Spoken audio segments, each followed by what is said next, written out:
entrevistado essa semana no Cabeça de Político é um homem de bastidores, da conversa, do convencimento, que mais recentemente passou a ser também protagonista, como secretário de Estado, como candidato a vice, como presidente estadual do PSD. O entrevistado essa semana no Cabeça de Político é Heron Giordani.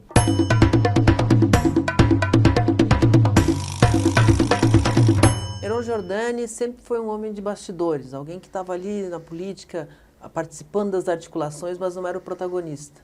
A partir do governo Moisés, com a Casa Civil, o holofote entrou na tua vida. E depois candidato a vice-governador, agora presidente dos maiores partidos do Estado. Já se acostumou com a luz? Piara, primeiramente é um prazer participar do Cabeça de Político. Né? Eu que acompanho o teu trabalho e essa oportunidade que os políticos de vários partidos têm de conversar e de fazer uma leitura do cenário de Santa Catarina. A médio e longo prazo você tem uma capacidade enorme de produzir e eu fico feliz e honrado de poder ser escolhido. Esse é o espaço da conversa política em Santa Catarina e uma das melhores conversas sempre foi com o Heron. Obrigado pela deferência, pela oportunidade. Eu iniciei minha vida pública há 25 anos, em 1999. E sempre atuei nos bastidores, sempre gostei muito e digo que acho que esse é o meu lugar. A minha candidatura em 2022, ela não foi parte de um projeto, ela foi ocasional, né? E eu cumpri uma missão que o partido me delegou com muita honra e a partir disso sim é que mudou um pouquinho a forma de atuação, né? E especialmente no momento em que o partido, o grupo, né, que eu convivo desde que iniciei na vida pública, sempre o mesmo, me pediu para que conduzisse os destinos do PSD, um partido importante que já governou o Estado recentemente por 2 vezes, teve cadeira no Senado, mas que nas últimas 2 eleições acabou não tendo êxito nas eleições majoritárias que participou e reduziu também o seu tamanho na bancada federal, na bancada estadual. Fruto de várias situações e muitas delas alheias ao controle. Alheio ao controle são as ondas Bolsonaro. Exatamente, né? Então, foi um desafio muito grande, porque num primeiro momento era tentar estagnar uma eventual debandada, que ocorreram, né, em outros tempos com os outros partidos, fruto das derrotas eleitorais. E o grupo acabou se mantendo firme, coeso e percebendo, sobretudo, que o Estado de Santa Catarina está passando por uma mudança geracional. E essa mudança geracional leva naturalmente a essa renovação.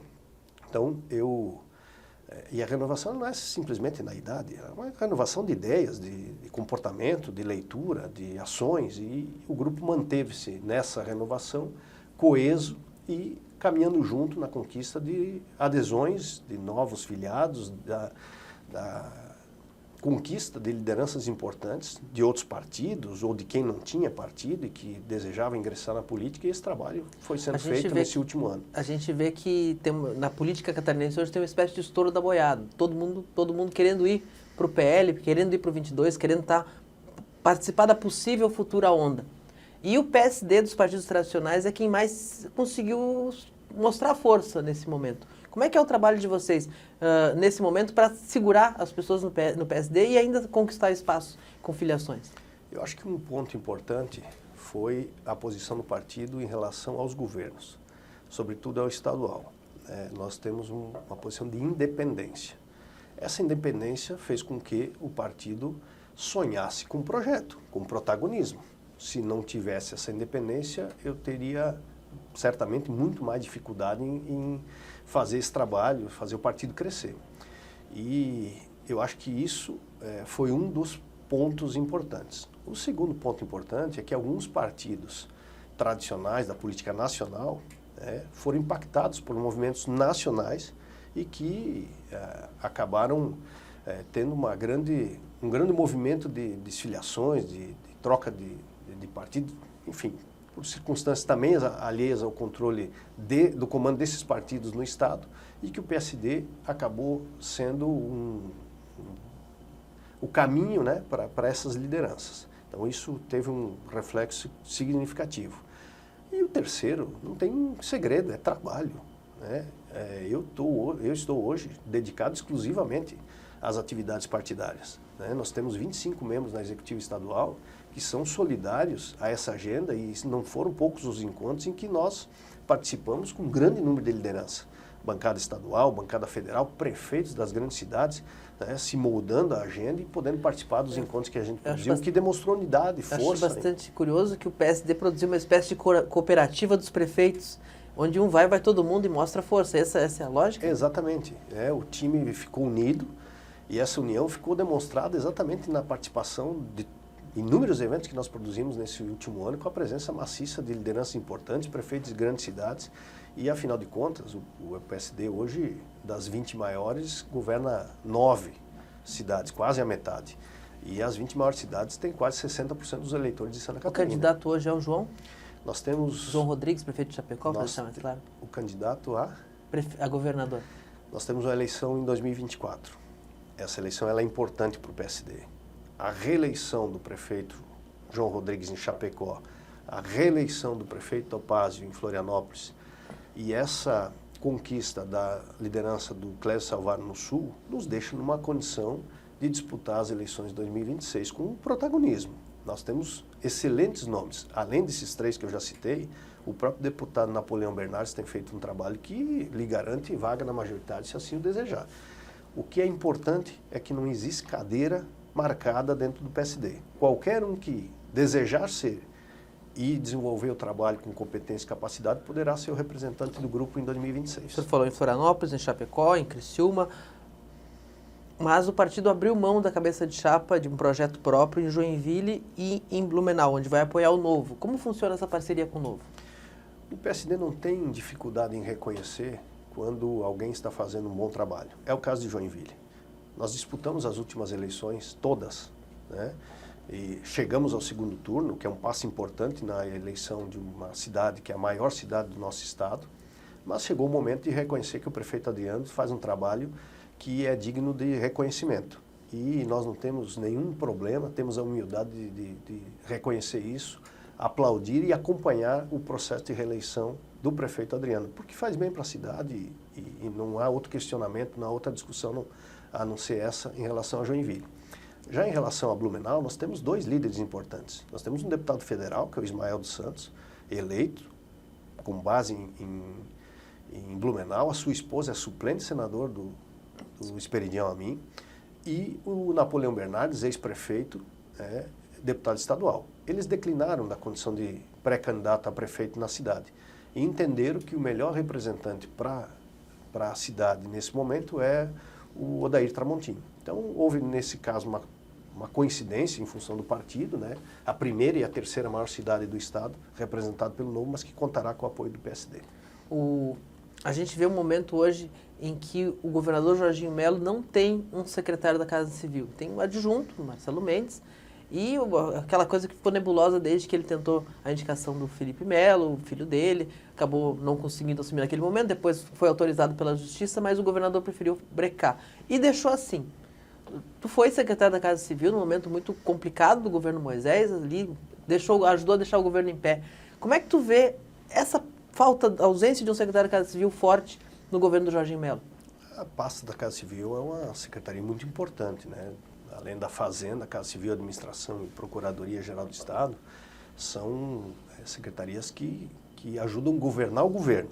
Mas esse governar o governo são papéis importantes para poder fazer com que o governo tenha velocidade. Afinal de contas, o Estado não é um jet ski, né? O Estado é um navio. Qualquer movimento que se faça, ele é um movimento lento, é um movimento que demora a produzir resultado na ponta.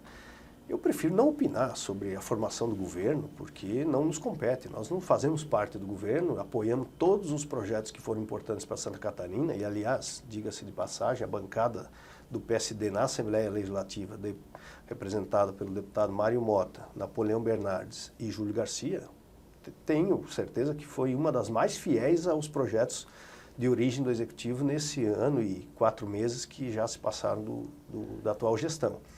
É claro que ter um representante que se relacione bem com a Assembleia e com os deputados, que conheça a história dos deputados, dos partidos, ele facilita muito o desenrolar dos processos, mas eu não quero fazer nenhum juízo de valor pessoal se o atual gestor tem ou não essa capacidade. E como avalia o governo Jorginho Melo? Como que o Heron Jordani, presidente do PSD estadual, avalia o governo Jorginho Melo até agora?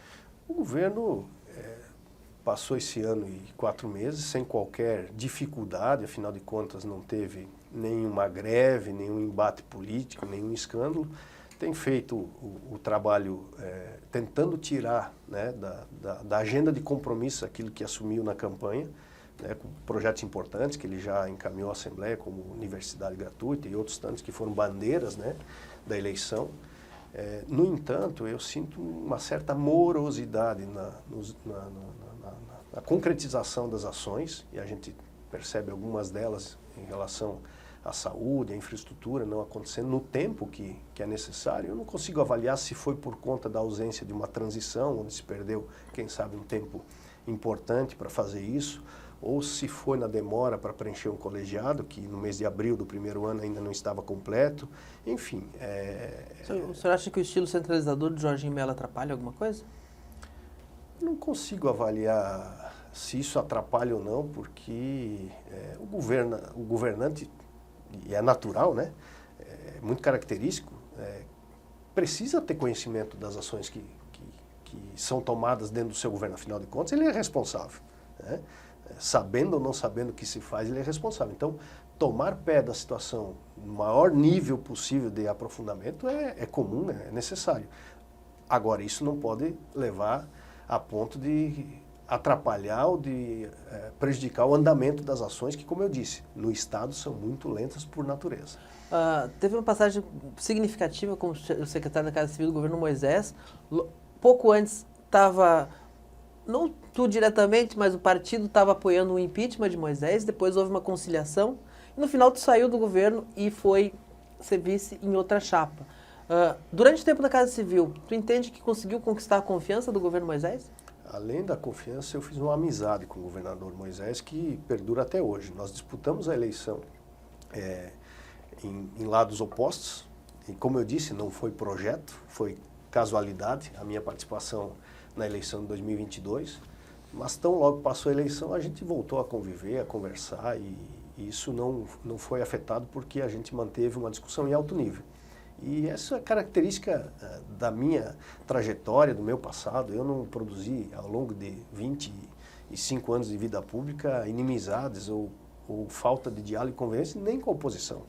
E é uma característica que eu tenho que eu prefiro manter, porque eu acho que o debate é salutar, a crítica é necessária e muitas vezes ela enriquece o debate. E como é que foi a experiência da Casa Civil? Vocês lançaram muitos projetos na época, até a questão de obras, muitos anúncios de obras.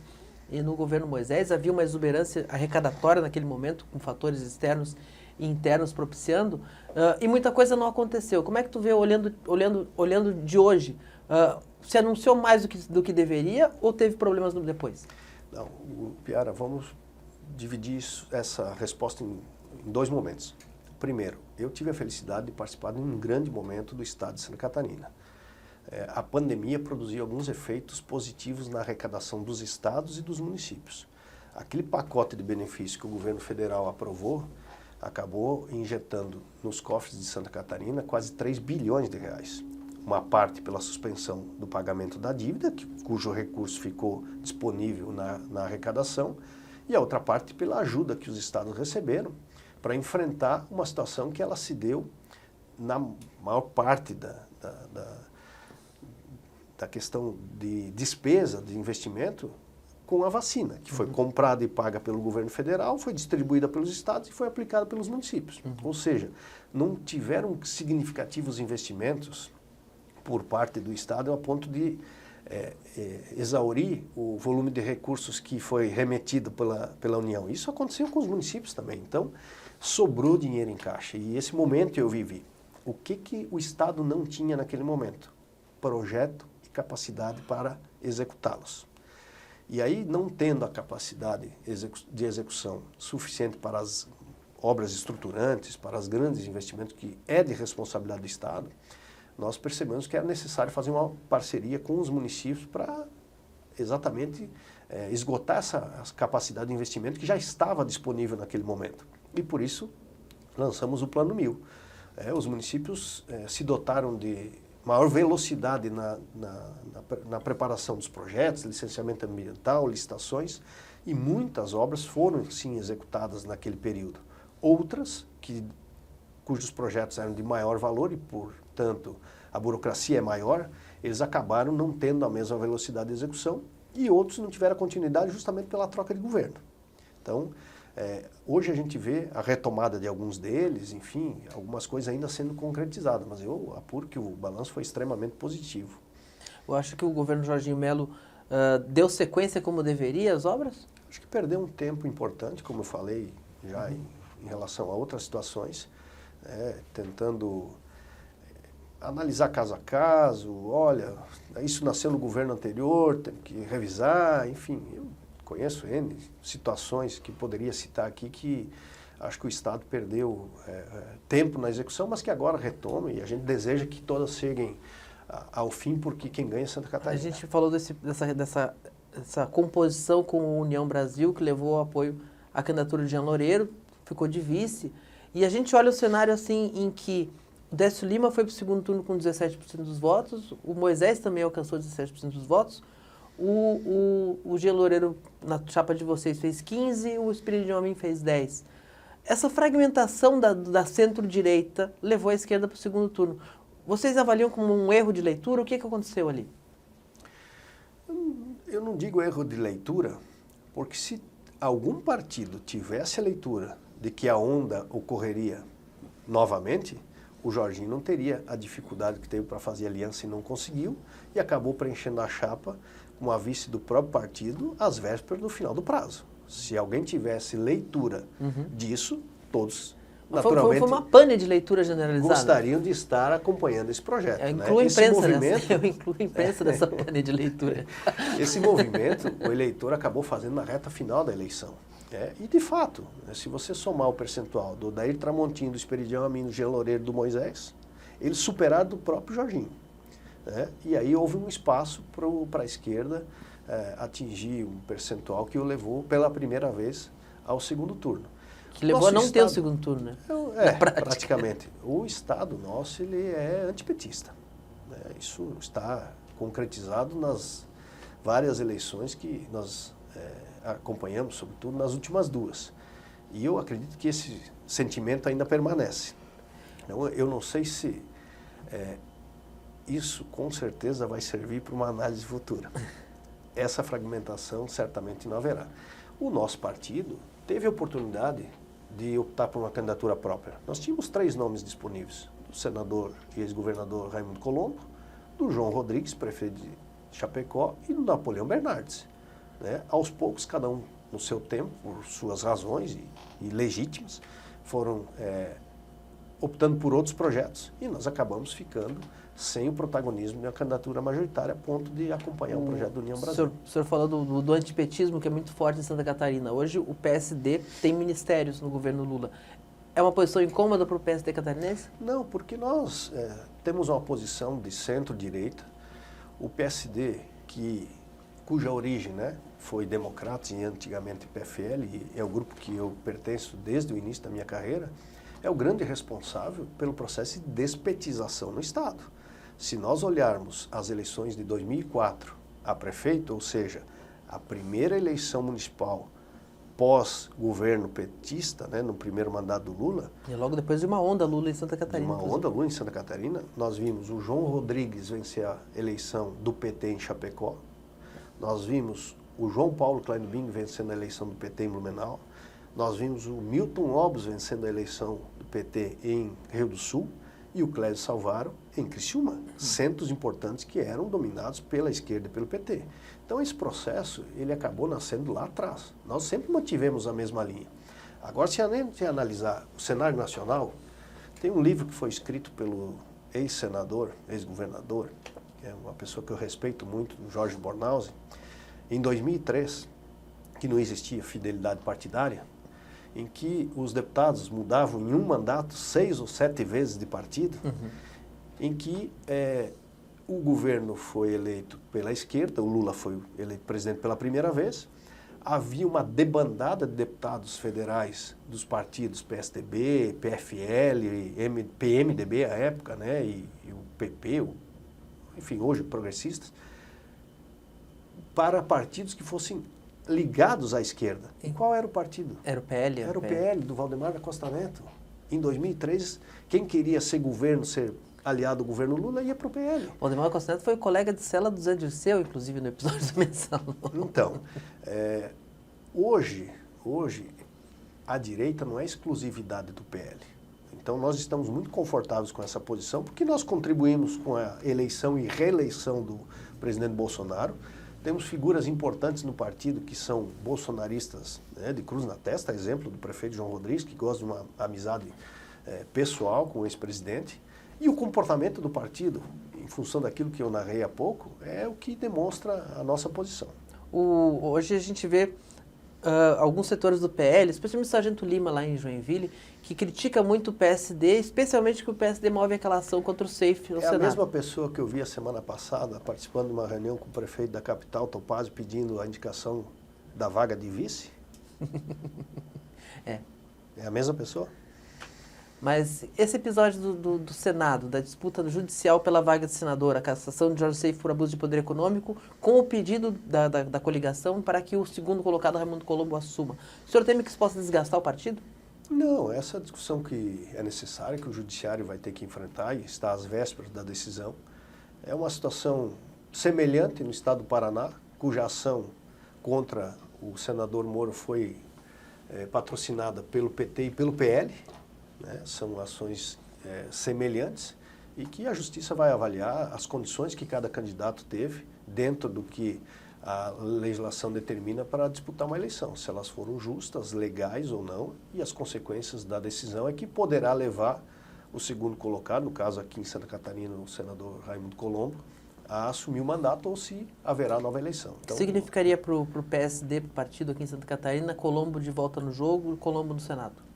Eu acho que significaria muito para o estado de Santa Catarina. Afinal de contas, a qualidade política do ex-governador e ex-senador Raimundo Colombo já está comprovada. Ele tem muito ainda a contribuir e tenho certeza que mais do que o partido, o estado vai ganhar com isso. Para não deixar isso passar, episódio de Criciúma, o partido perde um deputado federal com a saída de Ricardo Guide para o PL. Guide disse que não se sentia, não via garantias de que seria candidato a prefeito pelo PSD. Clésio Salvaro, o prefeito, tinha outra preferência, Leuda Silveira. Vocês acham que foi bem administrada essa situação?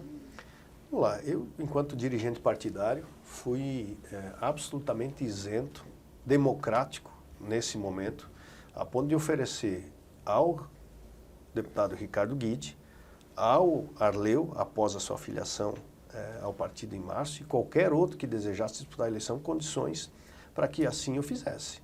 O que houve foi uma precipitação da discussão, que queriam do partido a garantia da candidatura, coisa que só pode ser dada na convenção. Eu não conheço outro momento em que o partido possa assegurar a candidatura a alguém. A convenção é que garante. Os critérios para essa decisão, que foram estabelecidos em discussão com todos à mesa, eles foram justos. A pesquisa iria definir. Quando? Às vésperas da convenção. Por quê? Porque a política é dinâmica. Hoje, a pesquisa ela é retrato de um cenário, é uma fotografia do momento. Ela pode mudar. E nós temos até a convenção 90 dias. Então, eu acho que não tendo a garantia ou a confiança de que o resultado lhe fosse favorável, é que algumas pessoas adotaram outro caminho. O PSD não optou entre Clésio e Guide? Não, havia espaço para todo mundo. Havia espaço para alguém disputar a eleição a prefeito. O Clésio não é candidato a prefeito. Esse vácuo pode ser preenchido uma vaga estadual e federal depois. Afinal de contas, nós tínhamos três grandes líderes. O Clésio, o deputado Júlio Garcia e o deputado Ricardo Guide, que preferiu ter essa garantia num outro partido, porque o momento Como é que tu avalia a eleição de Criciúma hoje com esse cenário novo? É uma eleição competitiva, uma eleição que vai ser disputadíssima, né? Mas eu acredito muito na liderança e no poder da transferência desse apoio do prefeito Clésio Salvaro, que comprovou isso historicamente. Então, o Clésio está fazendo um mandato exitoso, com mais de 400 milhões de investimentos lançados recentemente, que tem no Arleu da Silveira, né, o grande tocador de obras do governo, lugar que ajuda o Clésio a tocar a cidade, e eu tenho certeza que a população vai fazer essa análise e vai reconhecer isso. Sendo um pouco da política, recentemente teve que se afastar da presidência por uma questão de saúde. Volta e meia vem uma foto do Heron com um colar cervical. Explica para o pessoal que está vendo o que realmente houve, Heron. Eu tenho um problema de coluna que eu estou tratando há 10 anos e nos últimos 6 meses eu tive um quadro que foi agravado justamente por estar direto na estrada, né? O que mais me prejudica são as viagens de carro, e esse tratamento clínico não foi mais possível ser viabilizado a ponto de ser necessária uma intervenção cirúrgica. Eu acabei fazendo essa cirurgia há cerca de 30 dias, fiquei isolado, né, nesse período, precisarei ainda de alguns cuidados nos próximos 60 dias, mas já estou voltando aos poucos, com muita vontade de trabalhar, porque nós teremos um ano importante e uma eleição consagradora para o PSD, tenho certeza disso. Como é que fica a cabeça de um articulador político de cama nas últimas 2 semanas do final de uma janela partidária? O celular engatado na tomada, porque a bateria era consumida 3 vezes ao dia. Foi mais ou menos assim que eu finalizei as últimas 2 semanas que antecederam o final da janela partidária. Mas, graças a Deus, a gente tem um grupo, e esse grupo é coeso, é unido. O vice-presidente do partido, Napoleão Bernardes, assumiu as funções e tocou como se nada tivesse acontecido, porque a integração nossa é muito forte. Bom, Heron, muito obrigado pela participação aqui no Cabeça de Política. A tua primeira entrevista no Cabeça de Política, certamente outras virão. Boa sorte na eleição e também boa recuperação. Obrigado, Piara. Obrigado pela oportunidade e obrigado pelas mensagens aí de apoio.